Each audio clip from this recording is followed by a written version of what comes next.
आपल्या सोबत आहेत अण्णांचे सहकारी सुरेश पठारे, जे आता काय म्हणत होते ते आपण ऐकलं। सुरेश पठारे, तुम्ही असं म्हणताय की हल्ला झाला, पण नागपूरचे पोलीस आयुक्त म्हणतायत फक्त 2-3 मुलांनी दगड मारले, नेमकं काय झालंय जरा सविस्तरपणे सांगा। निखिल सर, महाराष्ट्राचा एक मे पासून सशक्त जनलोकायुक्त कायद्यासाठी प्रचारासाठी अण्णा जनजागृतीसाठी फिरतायत आणि कालच्या भंडाऱ्याच्या सभेमध्ये काही लोकांनी अज्ञात की ज्यांची आम्हाला माहिती नाही अशा लोकांनी काही पुस्तकं वाटल्याचा बातमी आज दुपारी आम्हाला कळाली आणि त्याच्यानंतर पत्रकारांनी त्या पत्रकार परिषदेमध्ये तसं विचारल्यावर अण्णांनी असं सांगितलं की त्या पुस्तकं वाटणाऱ्यांचा आणि आमचा काही संबंध नाही, त्याच्यावर पोलिसांनी चौकशी करून योग्य ती कारवाई करावी आणि अशा प्रकारच्या व्यक्तींना टार्गेट करण्याचा आम्ही कधी प्रयत्न केलेला नाही। आणि त्याच्यानंतर आमची एक जी पुस्तकाची वेगवेगळ्या कायद्यांची जी पुस्तकं आहेत, जी आंदोलनामुळे जे कायदे झाले किंवा लोकायुक्ताचा जो प्रपोजल ड्राफ्ट आहे, अशा प्रकारची काही प्रचार साहित्य असलेली पुस्तकं त्या गाडीमध्ये होती। स्कॉर्पिओ गाडी होती आणि ती गाडी सभेच्या ठिकाणी दररोज अण्णा पोहोचायच्या आधी 1 तासभर तिथे जात असते। तर आज त्या गाडीला पोलिसांनी आतमध्ये जाऊन दिलं नाही आणि म्हणून ती गेटच्या बाहेरच एक 15-20 मिनिटं तिथे बाहेरच उभी होती। दरम्यान काही कार्यकर्ते तिथे आले आणि त्यांनी कार्यकर्त्यांना बाचाबाची करायला सुरुवात केली, शिव्या द्यायला लागले आणि तिथं सोनिया गांधी जिंदाबाद, अण्णा हजारे मुर्दाबाद अशा प्रकारच्या घोषणा दिल्या। आता त्या घोषणा दिल्यानंतर त्यांनी त्याच्यातल्या काही कार्यकर्त्यांनी त्यांच्याकडे जी काल परवा काही जी पुस्तकं वाटली असं त्यांचं म्हणणं आहे, ती पुस्तकं त्यांनी तिथं हातातून खिशातून बाहेर काढली आणि ते म्हणले तुम्ही अशा प्रकारचे पुस्तकं तिथं वाटता आणि तुमचा निषेध आणि असं हे करून त्यांनी ते दगड त्याच्यातल्या काही कार्यकर्त्यांनी दगड ते गाडीवर केली आणि गाडीच्या काचा त्याच्यामध्ये फुटलेल्या आहेत। आता अजून गाडीतून काय गाडीतली पुस्तकं काढली ती त्यांनी रस्त्यावर फेकून दिली। आता जी पुस्तकं सुद्धा रस्त्यावर फेकली त्याच्यामध्ये सुद्धा स्पष्ट आहे की सगळी माहितीच्या अधिकाराची किंवा रेशनिंगच्या संबंधाने जे कायदे झाले अशी पुस्तकं आहेत आणि तीच तिथं होती। आता ती सगळी असतात। एक सगळ्यात महत्वाची गोष्ट अशी होती की पोलीस या सगळ्याकडे पाहत होते आणि ते काही कुठली कारवाई करताना दिसले नाही। नंतर त्यांनी 2 जणांना नेलेलं आहे। जसं मगाशी ते धनविजय साहेब म्हटले की अशा प्रकारे काही हल्ला झाला नाही, नंतर 2 जणांनी कार्यकर्त्यांनी येऊन हल्ला केला, कोणत्या तरी कार्यकर्त्यांची गाडी होती, म्हणजे कुठल्याही प्रकारची स्पष्ट माहिती न घेता अशा प्रकारचं जर बोललं तर मग हे सुरेश पठारे, तुम्ही असं म्हणताय की पोलिसांची भूमिका संशयास्पद आहे, पण हा हल्ला कुणी केला असावा असं तुम्हाला वाटतं? तुम्ही मगाशी काँग्रेस कार्यकर्त्यांवर आरोप केला, त्या आरोपाविषयी तुम्ही ठाम आहात का? हो सर, याच्यामध्ये आम्ही कुठल्या अण्णांचे कार्यकर्ते कधीही अण्णा स्वतः कधी पुराव्याशिवाय बोलत नाहीत। याच्यामध्ये अहमदनगर जिल्ह्यातला एका युवक काँग्रेसचा एक पदाधिकारी तिथं दिसला सगळ्यांनी, तो सगळ्यात याच्यामध्ये सहभागी होता। आता तो नगर जिल्ह्यातला असल्यामुळे आम्हाला ओळखला आणि म्हणून आम्ही इथले जे लोकल कोणी कार्यकर्ते होते ते आम्ही ओळखलेले नाही, मात्र तो नगर जिल्ह्यातला कार्यकर्ता असल्यामुळे त्याच्यामुळे आम्ही तो ओळखला आणि ते म्हटले। आणि दुसरी गोष्ट आता आपणच सांगितलंय की त्यांच्या राज्याच्या अध्यक्षांनी सुद्धा याला पुष्टी दिलेली आहे। आता अशा प्रकारे जर हल्ले यांच्या राज्यात होणार असतील की जी लोक अहिंसेच्या मार्गाने आंदोलन करतात त्यांच्या गाड्यांच्यावर अशा प्रकारे जर हल्ले होणार असतील तर सत्तेची एक प्रकारची मस्ती या कार्यकर्त्यांना आहे। सुरेश पठारे, 1 मिनिट थांबा। आपल्या सोबत विश्वजित कदम आहेत, जे महाराष्ट्र प्रदेश युवक काँग्रेसचे अध्यक्ष आहेत।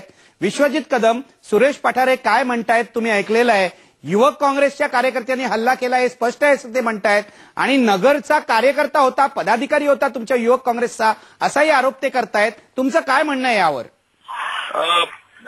मला घटना आत्ताच काही वेळापूर्वी कळली आणि वस्तुतः मला अजून डिटेल माहित नाही, पण मला जे कळलंय ते मला आपल्या सर्वांच्या समोर मांडायचंय। मला असं कळलं की आमच्या नेत्या श्रीमती सोनियाजी गांधी आणि आमचे युवा नेते राहुलजी गांधींबाबतीत काहीतरी अत्यंत गलिच्छ असणारं, वैयक्तिक चुकीचे आणि अत्यंत विचित्र आरोप करणारं एक पुस्तक छापलं गेलेलं आहे आणि ते पुस्तकाचं वाटप त्या ठिकाणी अण्णांच्या सभेच्या बाहेर होत होतं असं तिथे जात असल्या त्या मार्गाने काही जात असलेल्या युथ काँग्रेसच्या कार्यकर्त्यांना लक्षात आलं आणि जेव्हा त्यांना ते लक्षात आलं त्यावेळेस त्यांनी ते तिथं थोडीशी त्यांची बाचाबाची झाली आणि बाचाबाचीतनं मला वाटतं स्पॉन्टेनियस काहीतरी भावनात्मक एक रिॲक्शन झाली आणि तिथनं काहीतरी मारामारी झाली असेल, हे मला आमच्या लोकांकडनं करण्यात आलेलं आहे। मूळतः माझा प्रश्न आहे की जर अशी घटना काही घडली असेल तर मी महाराष्ट्र प्रदेश युथ काँग्रेसचा अध्यक्ष या नात्याने या घटनेची निंदा करतो, कारण कुठलाही हिंसक मार्ग पत्करणं हा युथ काँग्रेसच्या आणि कुठल्याही काँग्रेस पक्षाच्या कार्यकर्त्याचा मार्ग नाहीये. पण श्रीमती सोनियाजी गांधी आणि राहुलजी गांधींबाबतीत जर कुणीही गलिच्छ आणि चुकीचे आरोप करत असेल तर कुठलाही युथ काँग्रेसचा कार्यकर्ता ते कदापि सहन करणार नाही. आणि ते पुस्तक तिथं त्या कार्यकर्त्यांच्या हातात सापडलं, ते वाटप होताना त्यांना दिसून आलं, असं आमच्या कार्यकर्त्यांचं म्हणणं आहे. एक मिनिट थांबा विश्वजित कदम, एक मिनिट थांबा. सुरेश पठारेंनाच आपण हा प्रश्न विचारू. सुरेश पठारे, तुम्ही ऐकताय विश्वजित कदम काय म्हणतायत? त्यांचा आक्षेप आहे तुमच्या कार्यकर्त्यांवर, तुमचे कार्यकर्ते सोनिया गांधी आणि राहुल गांधींची बदनामी करणारी पुस्तकं वाटत होते असा आरोप ते करतायत. तुमचं काय म्हणणं आहे? कुठले कार्य एकतर त्यांनी जे सांगितलं की त्यांनी सगळी माहिती घेतली नाही, हे बरोबर आहे. त्यांनी कदाचित ती माहिती घेतलेली नाही, कारण कुठल्याही प्रकारची अशा प्रकारची पुस्तकं तिथं कोणतीही वाटत नव्हती. गाडी पूर्णपणे काचा बंद होत्या, हे पोलिसही तिथं पाहत होते आणि गाडी त्या गेटमधून आत जाण्यासाठी ते कार्यकर्ते पोलिसांना विनंती करत होते की गाडी गेटच्या आत सोडावी. आणि ते कुठल्याही प्रकारची तिथं येऊन ते आणि रस्त्याने जाताना जे म्हणतायत ते पण अत्यंत चुकीचं आहे. नगरचा कार्यकर्ता युवक काँग्रेसचा पदाधिकारी नागपूरला रस्त्याने जाताना तिथं हल्ला करतो, हे बोलणं अत्यंत हास्यास्पद आहे. कदाचित कदम साहेबांना या संबंधाने अजून संपूर्ण माहिती मिळाली नसेल म्हणून ते असं बोलत असतील, परंतु याच्यातली वस्तुस्थिती पूर्ण वेगळी आहे. यांनी हा अत्यंत नियोजित कट होता असं दिसून येतं, कारण नगरचा पदाधिकारी इकडे कशाला येतो याची सुद्धा चौकशी व्हायला पाहिजे.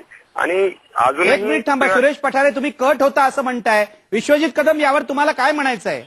नाही, मी माझी भूमिका मांडलेली आहे. मला जे कळलं ते मी स्पष्टपणे सांगितलेलं आहे की आम्ही या गोष्टीची निंदा करतो. युथ काँग्रेसचा कार्यकर्ता कुठल्याही हिंसक मार्गाने जाणार नाही, पण आमच्या नेत्यांच्या बाबतीत चुकीचं काही छापलं जात असेल तर त्याचा आम्हीही तीव्र निश्चित करतो आणि ह्या गोष्टी आम्ही कदापि सहन करणार नाही. दुसरा मुद्दा, कुठला पदाधिकारी तिथे आहे, तो तिथे होता, काय आहे मला माहित नाही. त्याची निश्चितपणे मी माहिती काढेल, चौकशी करेल, परंतु निश्चितपणे हा कट आहे तर चुकीचाच आरोप आहे. निश्चितच मी त्या आरोपाचं खंडन करेल. आणि अण्णांबाबतीत आम्हाला आदर आहे, ज्येष्ठ आहेत, ते एक चांगलं व्यक्तिमत्व आहे. मला असं वाटतं त्यांच्या नावाचा गैरवापर केला जातो आणि त्यांच्या माहीत नसताना हे त्यांच्या परस्पर काही कार्यकर्ते बाहेरचे काही उद्योग करत असतील, हे मला दुर्दैवाने या ठिकाणी सांगावं असं वाटतं. अण्णांच्या दौऱ्यात पुढे काही विघ्न येणार नाही याविषयी तुम्ही काय सांगाल? अशा सूचना तुम्ही युवक काँग्रेसच्या कार्यकर्त्यांना देणार आहात का? नाही, माझी तर उलट राज्य शासनाला मागणी आहे की पहिले हे पुस्तक छापलं कुणाने, वाटप कोण करतंय त्याची चौकशी तातडीने राज्य शासनाने करावी आणि त्या लोकांवर शासन करावं, कारण हे चुकीचं पुस्तक आहे. दुसरा मुद्दा असा आहे की युथ काँग्रेसच्या कार्यकर्त्यांचा याच्याशी काही संबंधच नाहीये. हे जे काय घडलेलं आहे अत्यंत स्पॉन्टेनियस रिॲक्शन आहे. पण मी पुन्हा एक सांगतो की सोनियाजी गांधी आणि राहुल गांधींबाबतीत कुठल्याही बाबतीत यापुढे सुद्धा जर असली पुस्तकं छापली आणि वाटप केली तर आम्ही ते अजिबात खपून घेणार नाही. विश्वजित कदम, तुम्ही वारंवार सांगताय की तुम्ही सहन करणार नाही, याचा अर्थ काय होतो? काय करणार आहात तुम्ही? सहन करणार नाही म्हणजे काय? महाराष्ट्रामध्ये किंवा देशामध्ये कुणालाही सोनिया गांधी आणि राहुल गांधी यांच्यावर टीका करण्याचा अधिकार नाही का? नाही, वैचारिक विरोध असू दे ना, वैचारिक विरोध असू दे कुठल्याही गोष्टीला, त्याचं उलट स्वागत करू आम्ही आनंदाने. पण त्या पुस्तकांमध्ये ज्या पद्धतीने काहीतरी छापले आणि त्याचं जे वाटप चालू आहे असं महाराष्ट्राच्या भूमीमध्ये कधी घडलं नाही, घडवू नये असं माझी परमेश्वराला प्रार्थना आहे की कुणीतरी ह्या खालच्या स्तरावर जाऊन काहीतरी वैयक्तिक आरोप करावे, असं दुर्दैवाने कधी घडू नये एवढीच माझी यातनं इच्छा आहे. अगदी बरोबर आहे. सुरेश पठारे, विश्वजित कदम म्हणतात ही पुस्तकं कुणी छापली, कुणी वाटली याची चौकशी करावी. तुमचं काय म्हणणं आहे? अशा चौकशीला तुम्ही पाठिंबा द्याल का? कारण या पुस्तकामध्ये गलिच्छ मजकूर आहे असाही आरोप होतोय. नाही, याच्यामध्ये सगळ्यात सर्वप्रथम एक लक्षात घ्या की पत्रकार परिषद जी झाली पत्रकार भवनामध्ये, त्याच्यामध्ये अण्णांनी अगोदरच हे सांगितलं होतं ही घटना घडायच्या आधी की याची सगळी सखोल चौकशी पोलिसांनी करावी आणि जे दोषी आहेत त्यांच्यावर कडक कारवाई करावी. अशा प्रकारच्या कुठल्याही पुस्तकाच्या छपाईचा याच्यामागे आमचे कार्यकर्ते नाहीत आणि आमचे त्यांना कुठल्याही प्रकारचं समर्थन नाही, पाठिंबा नाही. आम्ही आजही असं म्हणतो की सगळ्या सरकार यांचंच आहे राज्यात, केंद्रात अत्यंत सखोल चौकशी, जेवढी जास्तीत जास्त चांगली यंत्रणा त्याच्यासाठी वापरता येईल ती वापरून चौकशी करावी. आमचे कार्यकर्ते जर दोषी असतील तर आम्ही यापुढे कुठल्याही प्रकारच्या आंदोलनामध्ये सहभागी होणार नाही हे सुद्धा सांगतो. अशा प्रकारच्या कुठल्याही घटनांना आम्ही समर्थन देत नाही. अत्यंत वैचारिक पातळीवर आम्ही आंदोलन करत असतो, अहिंसात्मक मार्गाने आंदोलन करत असतो. आणि ज्या कदम साहेब ज्या पद्धतीने म्हटले काँग्रेसच्या नेत्यांनी अत्यंत खालच्या पातळीवर जाऊन अण्णांच्यावर टीका केली. मात्र त्या नेत्यांच्या बाबतीत कुठल्याही प्रकारची अशा प्रकारची रिॲक्शन अण्णांच्या कार्यकर्त्यांकडून कधीही आली नाही आणि येणारही नाही. त्याच्यामुळे त्यांनी अजून याची माहिती घ्यावी. या सगळ्या पदाधिकाऱ्यांची, त्या एका पदाधिकाऱ्यांचं नावही मला माहिती आहे.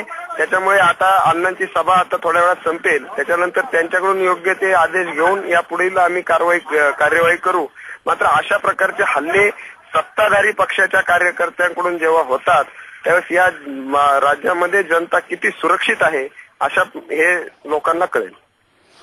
सुरेश पठारे, धन्यवाद या सगळ्या माहितीबद्दल. आपण दोन्ही बाजू ऐकलेल्या आहेत. विश्वजित कदम महाराष्ट्र प्रदेश युवक काँग्रेसचे अध्यक्ष, त्यांची बाजू ऐकली आहे. अण्णांचे सहकारी सुरेश पठारे यांची बाजू ऐकली आहे. आजपर्यंत अण्णांच्या दौऱ्यामध्ये कोणतंही विघ्न आलं नव्हतं, पण नागपूरला त्यांच्या गाडीवर हल्ला झालेला आहे.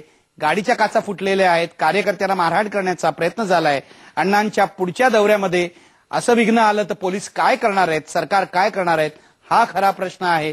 आपण इथेच थांबूया या बातमीवर आणि पुढची बातमी घेऊया.